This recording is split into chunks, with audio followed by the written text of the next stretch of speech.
വിനിച്ചേട്ടൻ എത്ര വർഷമായി ഈ ഫാം പരിപാടിയായിട്ട് തുടങ്ങിയിട്ട്? ഇപ്പോൾ ഒരു 14 വർഷത്തോളമായി. ഇപ്പൊ എത്ര പശുണ്ട് ചേട്ടന്? ഇപ്പൊ 14 ഇപ്പൊ പുതുതായിട്ടൊരു വലിയ കൂട് പണിയല്ലേ ചേട്ടന്? ഇത് എത്ര പശുവിനെ കെട്ടാവുന്ന? 24 കെട്ടാ. ഇപ്പം ചേട്ടൻ ഈ ക്ഷീരമേഖലയൊക്കെ നഷ്ടം വന്നൊക്കെ എല്ലാവരും അതിനകത്ത് വല്ല കാര്യമുണ്ട് ചേട്ടാ? നഷ്ടമല്ല ക്ഷീരമേഖല.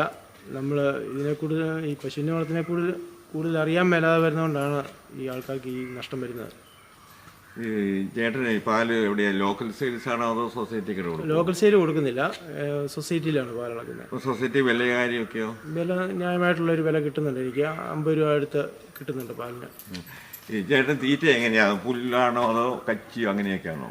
ഞാൻ പുല്ല് വെച്ച് പിടിപ്പിച്ചിട്ടുണ്ട്, ആവശ്യത്തിനും മീതിയാണ്. അപ്പം ചേട്ടൻ്റെ പശുവിനുള്ള ആവശ്യമുള്ള പുല്ല് ചേട്ടൻ തന്നെ ഉൽപ്പാദിപ്പിക്കും അല്ലേ?